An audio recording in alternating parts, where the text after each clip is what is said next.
어느 추석 전날 밤이었습니다. 김씨 할머니는 새벽 3시까지 제사상을 준비하고 계셨어요. 80세가 넘은 몸으로 나물 하나하나를 다듬고 전을 부치고 과일을 정성스레 닦아내며 말씀하셨죠. 우리 시아버님이 살아계실 때 좋아하시던 배 이렇게 깎아야 해. 아버님, 어머님께서 좋아하시던 전 이렇게 부쳐야 기뻐하실 거야. 그런데 제사를 지내는 내내 마음 한편이 무거웠습니다. 과연 조상님들이 이 정성을 알아주실까? 내가 이렇게 준비한 것들이 정말 조상님께 닿을까? 혹시 내가 뭔가 잘못하고 있는 건 아닐까? 이런 의문이 마음을 스쳐 지나갔던 거죠. 여러분도 이런 경험 있으시죠? 제사를 지낼 때마다 드는 이상한 불안감. 정성은 다했는데 뭔가 허전한 느낌. 조상님이 정말 기뻐하실까 하는 의구심. 오늘 이 시간을 통해 그 모든 의문에 답을 드리려고 합니다. 부처님의 가르침 속에서 발견한 조상님이 진정으로 기뻐하시는 제사의 비밀을 말이죠. 단순히 음식을 차리는 것이 아니라 어떤 마음으로 어떤 태도로 임해야 하는지, 그리고 어떻게 해야 조상님의 복이 우리 가족에게 흘러들어오는지, 2600년 전 부처님께서 직접 말씀해 주신 조상 공양의 진정한 의미를 함께 알아보겠습니다. 혹시 지금까지 제사를 형식적으로만 지내오셨다면 오늘 이후로는 완전히 달라질 겁니다. 조상님과 진정으로 소통하는 제사, 복이 끊이지 않고 흘러드는 제사, 그 비밀을 지금 시작하겠습니다. 부처님께서 사위국 기원정사에 계실 때의 일입니다. 어느 날 아난다 존자가 부처님께 이렇게 여쭈었습니다. 세존이시여, 돌아가신 조상님들을 위해 공양을 올리는 것이 과연 의미가 있습니까? 죽은 이들이 정말로 우리의 정성을 받을 수 있습니까? 부처님께서는 자비로운 미소를 지으시며 답하셨습니다. 아난다야, 죽음이라는 것은 몸의 소멸일 뿐이다. 마음의 흐름, 즉 의식의 연속은 끊어지지 않는다. 따라서 올바른 마음으로 올리는 공양은 반드시 그들에게 닿는다. 이것이 바로 아함경에 기록된 조상 공양의 근본 가르침입니다. 부처님께서는 더욱 구체적으로 설명해 주셨어요. 살아있는 자들이 죽은 이들을 위해 보시하고 공덕을 쌓으면 그 공덕의 7분의 1이 죽은 이에게 돌아가고 7분의 6은 보시하는 이에게 돌아온다. 놀라운 말씀이죠? 우리가 조상님을 위해 정성스럽게 제사를 지낼 때 조상님께는 그 공덕의 일부가 전해지고 우리 자신에게는 더 큰 복이 되돌아온다는 뜻입니다. 우람분경에는 이런 이야기가 나옵니다. 목련 존자의 어머니가 아기도에 떨어져 고통받고 있었어요.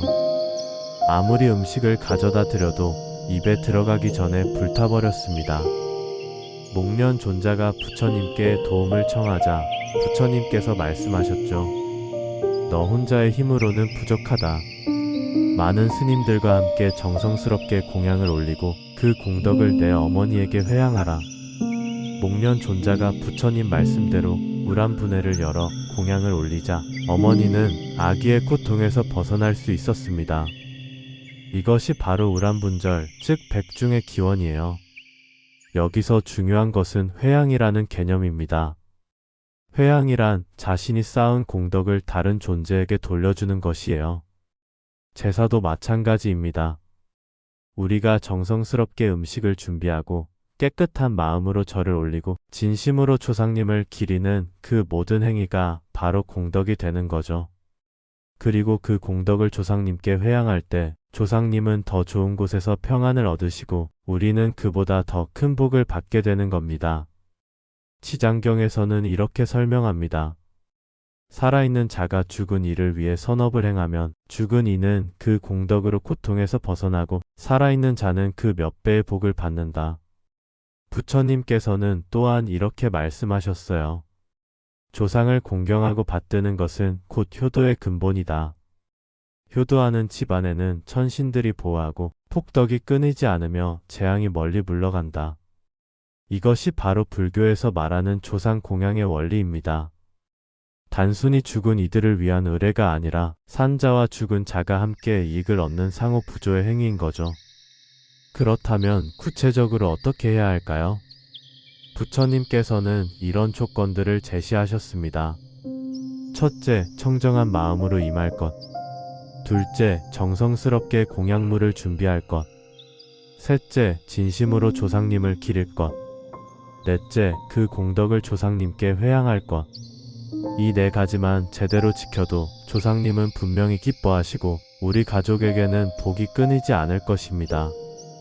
이제 구체적으로 제사상을 어떻게 준비해야 하는지 알아보겠습니다.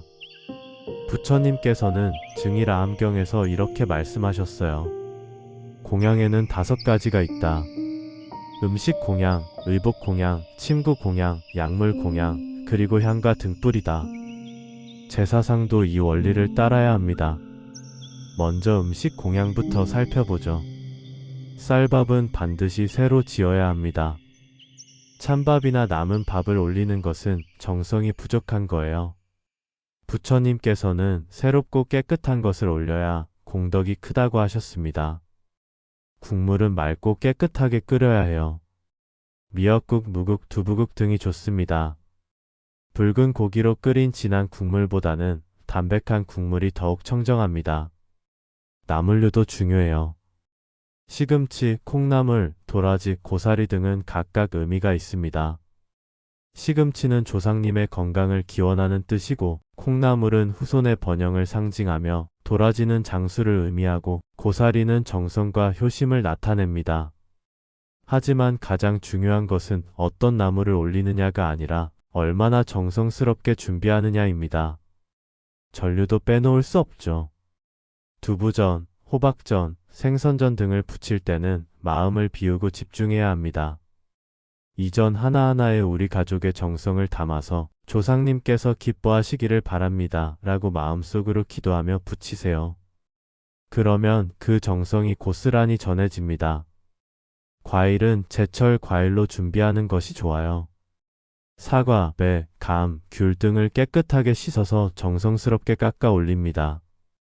이때 중요한 것은 과일을 깎으면서도 조상님을 생각하는 마음이에요. 할아버지께서 생전에 좋아하시던 배를 이렇게 정성스럽게 깎아 올립니다. 하는 마음으로 준비하세요.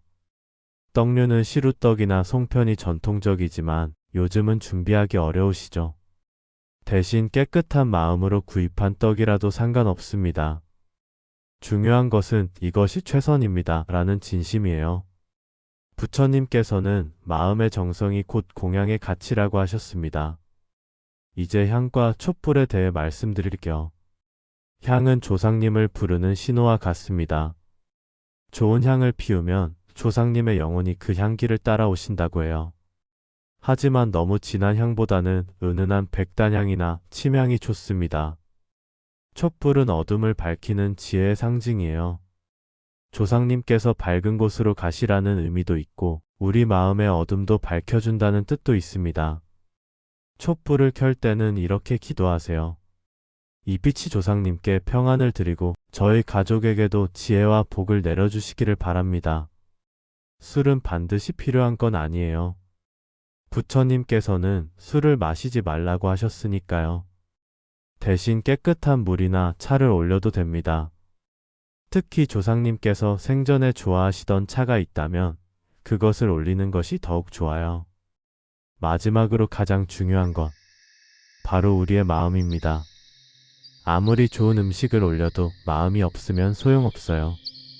반대로 검소한 음식이라도 정성과 효심이 담겨 있으면 조상님께서는 분명히 기뻐하십니다.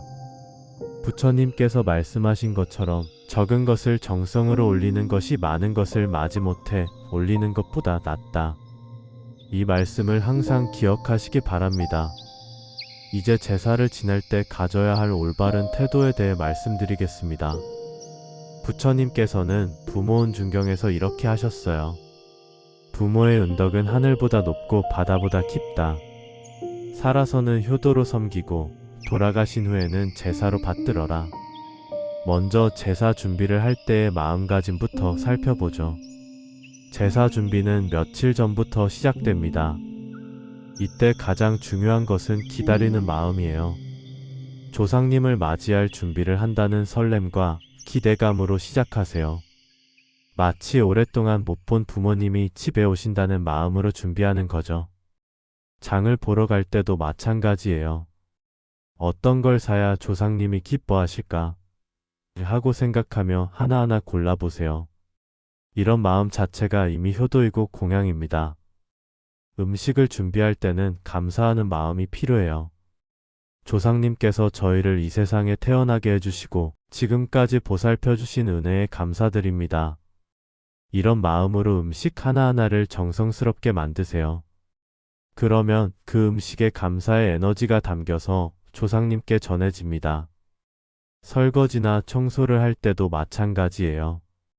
조상님을 깨끗한 곳에서 모셔야지 하는 마음으로 구석구석 청소하세요.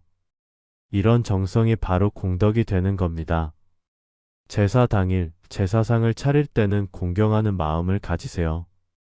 밥 한 그릇을 올릴 때도 두 손으로 정중하게 할아버님, 할머님께 정성껏 준비한 밥을 올립니다 하는 마음으로 올리세요. 젓가락을 놓을 때도 술잔을 놓을 때도 마찬가지입니다. 모든 행동에 공경심이 담겨야 해요. 이제 제사를 진행할 때의 태도를 말씀드릴게요. 먼저 향을 피울 때는 마음을 모으세요.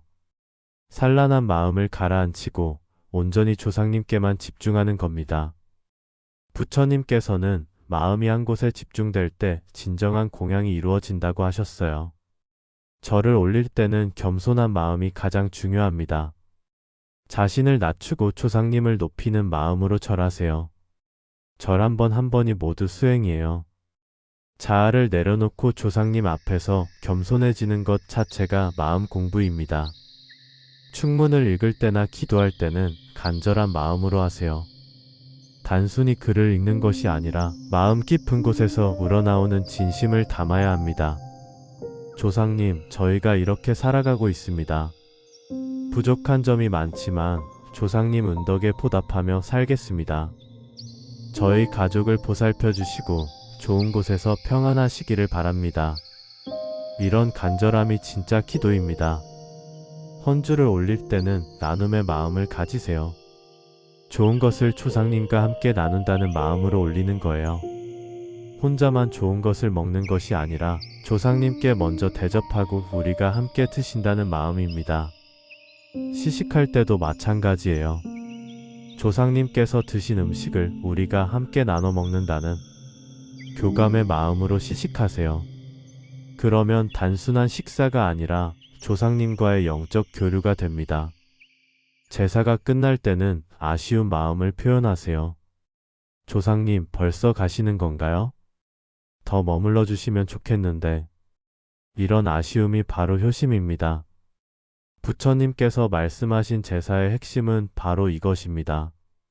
형식보다 중요한 것은 마음이다. 진심이 담긴 간소한 제사가 형식만 갖춘 성대한 제사보다 낫다. 마지막으로 제사 후의 마음가짐도 중요해요. 제사가 끝났다고 해서 조상님에 대한 마음도 끝나는 게 아니에요. 일상생활에서도 늘 조상님을 기억하고 조상님께 부끄럽지 않은 삶을 살려고 노력하는 것. 이것이 진정한 조상 공양입니다. 이제 제사를 지낼 때 절대 하지 말아야 할 행동들에 대해 말씀드리겠습니다.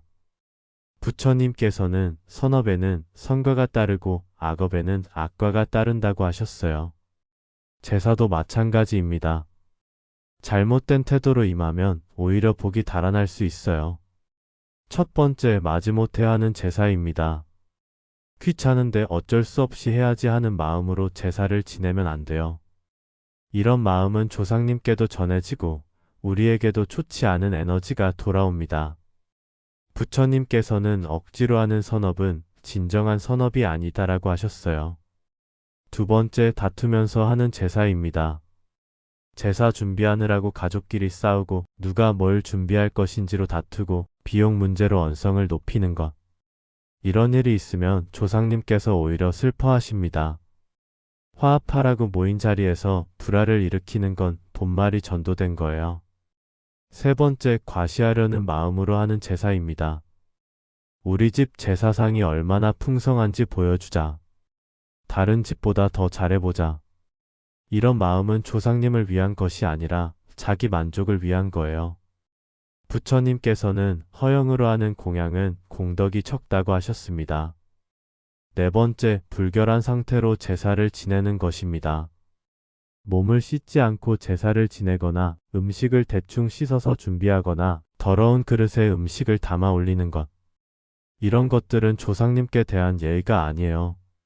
다섯 번째, 술에 취한 상태로 제사를 지내는 것입니다. 제사 후 음복할 때 술을 마시는 것과 제사를 지낼 때 술에 취해 있는 것은 완전히 다른 문제예요. 정신이 맑지 않은 상태에서는 진정한 공경심을 표할 수 없습니다. 여섯 번째, 조상님을 원망하는 마음입니다. 조상님이 제대로 돌봐주셨다면 우리가 이렇게 힘들지 않았을 텐데 하는 식의 원망은 절대 금물이에요. 이런 마음으로 제사를 지내면 오히려 악연이 깊어집니다. 일곱 번째, 형식에만 얽매이는 것입니다. 이걸 이렇게 놓지 않으면 큰일 난다. 이 순서를 지키지 않으면 조상님이 화내신다. 물론 전통은 소중하지만 지나치게 형식에만 얽매이면 본질을 놓치게 돼요. 부처님께서는 마음이 바르면 형식이 조금 다르더라도 문제없다고 하셨어요. 여덟 번째, 남의 집 제사와 비교하는 것입니다. 저 집은 제사상이 저렇게 소박한데 우리만 이렇게 성대하게 해야 하나? 저 집은 그렇게 하는데 우리는 왜 이렇게 해야 하지? 이런 비교 의식은 마음을 어지럽히고 제사의 의미를 퇴색시켜요. 아홉 번째, 제사 후 바로 잊어버리는 것입니다. 제사 지낼 때만 조상님을 기억하고 평소에는 전혀 생각하지 않는 것도 올바르지 않아요. 진정한 효도는 일상에서 계속되어야 합니다. 열 번째, 조상님께 무리한 요구를 하는 것입니다. 조상님, 로또 당첨시켜주세요. 조상님, 우리 아들 대기업에 취직시켜주세요. 물론 소원을 빌 수는 있지만 지나친 욕심은 좋지 않아요. 조상님도 결국은 인과법칙 안에서 움직이시거든요. 이런 행동들을 하면 어떻게 될까요? 조상님께서는 슬퍼하시고 복은 멀어지며 가족 간에 불화가 생기고 집안의 우환이 끊이지 않게 됩니다. 반대로 이런 것들을 피하고 올바른 마음으로 제사를 지내면 조상님께서는 기뻐하시고 복이 흘러들어오며 가족은 화목해지고 집안은 평안해집니다. 지금까지 부처님의 가르침을 통해 올바른 제사의 방법을 알아보았습니다. 중요한 것은 알고만 있는 것이 아니라 실천하는 것이죠. 이번 제사부터 이렇게 해보세요.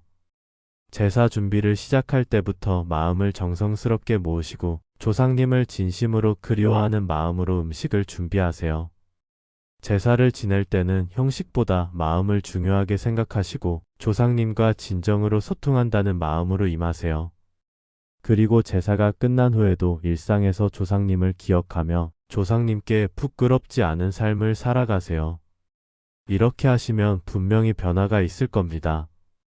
조상님께서는 여러분의 정성을 받으시고 기뻐하시며 여러분 가족에게는 복이 끊이지 않고 흘러들어올 것입니다. 가정에는 화목이, 사업에는 번영이, 건강에는 안녕이 함께할 것입니다. 부처님께서 말씀하신 것처럼 부모에게 효도하는 집안에는 모든 신들이 보호하고 폭덕이 끊이지 않는다는 진리를 직접 체험하게 되실 겁니다. 마지막으로 이 말씀을 드리고 싶습니다. 제사는 단순히 죽은 이를 기리는 의례가 아닙니다. 살아있는 우리와 돌아가신 조상님이 함께 성장하고 발전하는 영적 교류의 장입니다. 우리의 정성과 공덕이 조상님께 전해지고 조상님의 축복과 보살핌이 우리에게 내려오는 거룩한 시간입니다. 오늘 이 가르침이 여러분의 마음에 깊이 새겨져서 앞으로 지내시는 모든 제사가 진정한 복의 통로가 되시기를 간절히 기원합니다. 혹시 아직도 구체적으로 어떻게 해야 할지 막막하신 분들을 위해 간단한 가이드를 덧붙이겠습니다. 제사 3일 전부터 할 일. 마음의 준비를 시작하세요. 곧 조상님을 모시는 날이구나 하고 생각하시면서 평소보다 더 선한 일을 하려고 노력하세요. 화를 내지 않고 남을 미워하지 않고 가능하면 작은 보시라도 하시면 더욱 좋습니다. 이런 선업들이 모두 제사의 공덕을 배가시켜 줍니다. 제사 하루 전, 몸과 마음을 깨끗하게 하는 날입니다. 목욕 재개하시고 깨끗한 옷을 준비해 두세요. 마음도 정화하셔야 해요. 미운 사람이 있다면 용서하고 걱정이 있다면 내려놓으세요. 맑고 평온한 마음으로 조상님을 맞이할 준비를 하는 겁니다. 제사 당일 아침, 일찍 일어나서 몸을 깨끗하게 씻으세요. 그리고 조용히 앉아서 잠깐 명상의 시간을 가지세요. 오늘은 조상님을 모시는 거룩한 날이다. 모든 일을 정성스럽게 마음을 다해서 하자. 이렇게 다짐하시면 됩니다. 제사상을 차릴 때, 하나하나 올릴 때마다 마음속으로 이렇게 말하세요. 할아버님, 할머님께 정성껏 준비한 이것을 올립니다. 부디 받아주시고 저희 가족을 보살펴 주세요. 이런 기도를 올릴 때마다 그 음식에는 여러분의 정성과 사랑이 스며들게 됩니다. 향을 피울 때, 향을 피우시면서 이렇게 기도하세요. 이 향 연기를 통해 조상님께서 이곳으로 오시기를 청합니다. 저희들이 준비한 마음을 받아주시고 함께 이 시간을 나누어 주세요. 향 연기가 피어오르는 것을 바라보며 마음을 조상님께 집중하세요. 절을 올릴 때, 절 하나하나가 모두 의미가 있습니다. 첫 번째 절 조상님의 은혜에 감사드립니다. 두 번째 절 저희의 부족함을 용서해 주세요. 세 번째 절 앞으로도 저희를 보살펴 주세요. 이런 마음으로 절을 올리시면 됩니다. 기도할 때 정해진 충문이 없다면 이렇게 기도하세요. 사랑하는 조상님, 저희가 이렇게 정성껏 준비한 음식을 올립니다. 생전에 저희를 사랑으로 기르시고 돌보아 주신 은혜 감사하며 잊지 않겠습니다. 좋은 곳에서 평안하시고 저희 가족들이 건강하고 화목하게 살 수 있도록 도와주세요. 조상님의 가르침을 잊지 않고 올바르게 살아가겠습니다. 음복할 때, 제사가 끝나고 함께 음식을 나누어 드실 때도 의미를 생각하세요. 조상님께서 드신 음식을 우리가 함께 나누어 먹으니 조상님의 복이 우리에게 전해집니다. 이런 마음으로 감사하게 드세요. 제사가 끝난 후, 제사가 끝났다고 해서 조상님에 대한 생각도 끝나는 게 아니에요. 평소에 어려운 일이 있을 때마다 조상님께 마음으로 여쭤보세요. 할아버지라면 이런 상황에서 어떻게 하셨을까? 할머니라면 뭐라고 조언해 주셨을까? 이렇게 평상시에도 조상님과 소통하는 마음을 가지시면 조상님과의 인연이 더욱 깊어지고 더 큰 복을 받게 됩니다. 특별한 경우에 제사법. 혹시 경제적으로 어려우시거나 몸이 불편하셔서 성대하게 제사를 지낼 수 없다면 어떻게 하면 될까요? 부처님께서는 이렇게 말씀하셨어요. 가난한 사람이 적은 것을 정성으로 올리는 것이 부자가 많은 것을 마지못해 올리는 것보다 공덕이 크다. 따라서 간소하더라도 전혀 걱정하지 마세요. 밥 한 그릇, 물 한 잔이라도 진심으로 올리시면 충분합니다. 중요한 것은 양이 아니라 마음이니까요. 혼자 계시는 분들은 어떻게 하면 될까요? 가족이 모두 모이지 못해도 상관없어요. 혼자서라도 정성스럽게 제사를 지내시면 됩니다. 조상님께서는 가족의 숫자를 세시는 게 아니라 마음의 정성을 보고 계시거든요. 아프신 분들은 어떻게 하면 될까요? 몸이 아프셔서 직접 음식을 준비할 수 없다면 마음으로라도 제사를 지내시면 됩니다. 조용히 앉아서 조상님을 생각하며 감사의 마음을 표하고 마음속으로 정성껏 기도드리세요. 이것만으로도 충분한 제사입니다. 마지막 당부 말씀. 오늘 이 가르침을 들으신 모든 분들께 당부드리고 싶습니다. 제사는 의무가 아니라 은혜에 보답하는 기쁜 일입니다. 무거운 마음으로 지내는 제사보다는 감사하고 기쁜 마음으로 지내는 제사가 더 큰 복을 가져다 줍니다. 앞으로 제사를 지내실 때마다 오늘 들은 이야기를 기억하시고 조상님과 진정으로 소통하는 의미 있는 시간을 만들어 가시기 바랍니다. 그러면 여러분의 삶에는 분명히 놀라운 변화가 일어날 것입니다. 조상님의 축복이 끊이지 않고 가족의 화목이 더욱 깊어지며 모든 일에 기륭이 따르게 될 것입니다. 이것이 바로 부처님께서 가르쳐 주신 조상 공양의 참된 공덕입니다. 여러분 모든 분과 여러분의 소중한 가족들에게 조상님의 무량한 자비와 보살핌이 늘 함께 하시기를 삼보님 전에 간절히 축원드립니다. 나무석가모니불, 나무아미타불, 나무관세음보살 감사합니다.